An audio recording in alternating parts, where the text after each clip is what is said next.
and the kind of commitment few people make for anything these days, but you made it. And I've been honored and humbled. I mean this from the bottom of my heart. My word is a Biden, for all you've done for me and my family.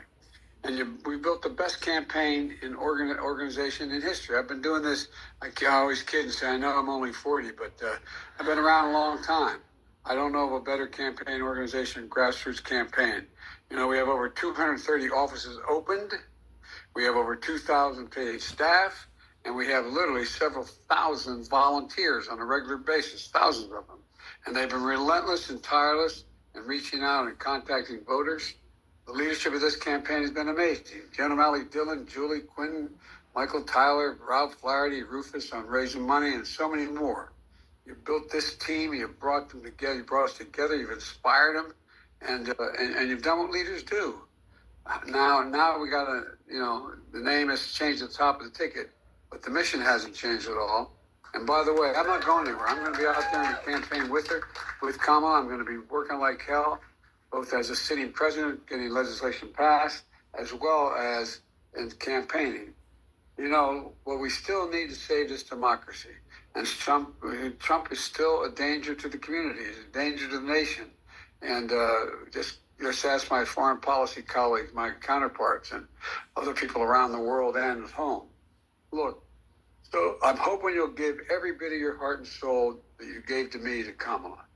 And I want you to know, I won't be on the ticket, but I'm still going to be fully engaged. I've got 6 months left of my presidency. I'm determined to get as much done as I possibly can, both foreign policy and domestic policy. Keep lowering costs for families, continue to speak out on guns and child care, elder care, prescription drugs, and climate. Climate still is the existential threat that we face, and if we don't win this thing, it's all in jeopardy. And we got to keep working for an end to the war in Gaza. I'll be working very closely with the Israelis and with the Palestinians to try to work out how we can get the Gaza war to end and Middle East peace and get all those hostages home. I think we're on the verge of being able to do that. And we got to keep our alliances together. It's critically important. It took a while for me to build these alliances. Most of these my colleagues have acknowledged that, but it's critically important for our safety and security. And I know I'll be doing whatever Kamala wants me or needs me to do in addition. So let me be real clear. We're still fighting in this fight together. I'm not going anywhere. And I want you to know you've always had my back, and I promise you, I will always have your back. And I'm anxious for you all to hear from Kamala. So thank you, Julie. You're the best.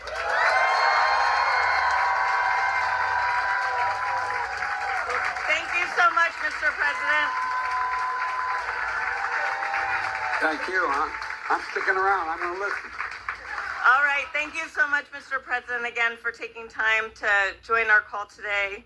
And, as the president said, we are full steam ahead in supporting the vice president, and we are seeing incredible enthusiasm already from our supporters, from Democratic governors to senators to House members to mayors to folks across the country. Our Democratic Party is really uniting around our nominee, and we just announced that we raised $81 million in 24 hours.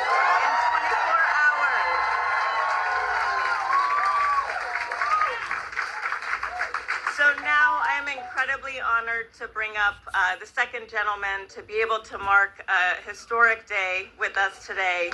With that, I'd like to introduce second gentleman, Doug Emhoff.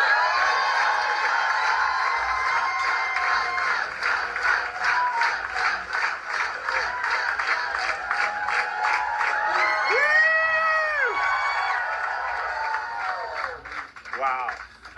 Julie, thank you so much. I've known Julie a long time, going back to her days working in Kamala's Senate office. And we've put a lot of time together out on the road on the last campaign, and I can't think of anyone better to be leading this campaign. So thank you so much. You're the best. I was just very emotional listening to President Biden just then. I was emotional before I heard that because of who he is and what he represents, the dignity, the empathy. He's had my back personally. Some of my toughest moments as second gentleman, One, leaving the career that I loved, it was always the president who came up to me and said, look, I know, kid, you're a great lawyer. I know this must have been tough, but what better way to leave that than to support your wife, who you love so much, and your country that you love so much. And it's hard to believe it was about 4 years ago, the first time I came to Wilmington, is when she got the call from President, then candidate Biden, to be on the ticket. And we came here the next day. We went to their home, and he said with Dr. Biden, welcome to the family. You're now Biden's. And they made us cookies. And they called